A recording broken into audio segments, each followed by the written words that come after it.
ஆடு சிக்கிச்சு.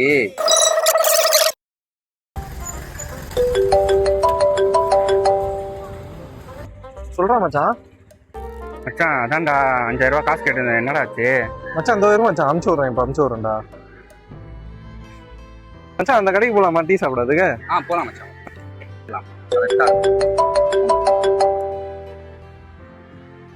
ஹலோ மச்சான், உனக்காக தான்டா வெயிட் பண்ணிட்டு இருக்கேன். காசு கொஞ்சம் அனுப்பிச்சு விட்றா, அர்ஜென்ட்ரா. இப்போ அனுப்புறேன் மச்சான், ஒரு 5 minutes கிட்ட அனுப்புறேன். வேற காசு கேட்டு நோயின் டார்ச்சல் பண்றான் மச்சான். மச்சான் ஒண்ணு காசு இருக்குன்னா இருக்குன்னு சொல்லு, இல்லைன்னா இல்லைன்னு சொல்லிடுறா. ஏன்டா காக்க வைக்கிற? நம்ம மச்சான் தான் எவ்வளவு கஷ்டப்படுவான், அவனுக்கும் 1008 கஷ்டம் இருக்கும். நீ ஒண்ணு தரன்ற, ஆனா இப்படி பேசுற பின்னாடி. இல்லைன்னா இல்லைன்னு சொல்லிட்டேன்னா அவன் வேற யாருக்கிட்டையாவது கேட்டு அரேஞ்ச் பண்ணிப்பான் மச்சான். மச்சான் அதனால இனிமே காக்க வைக்காதடா.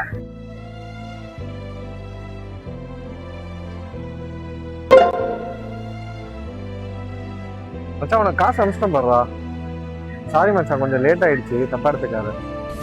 A few minutes later. மச்சான் ஆடு சிக்கிச்சு, பிளான் சக்சஸ். அந்த 5000 ரூபால 2500 ரூபா ஷேரை மட்டும் அனுப்பிச்சு விடு.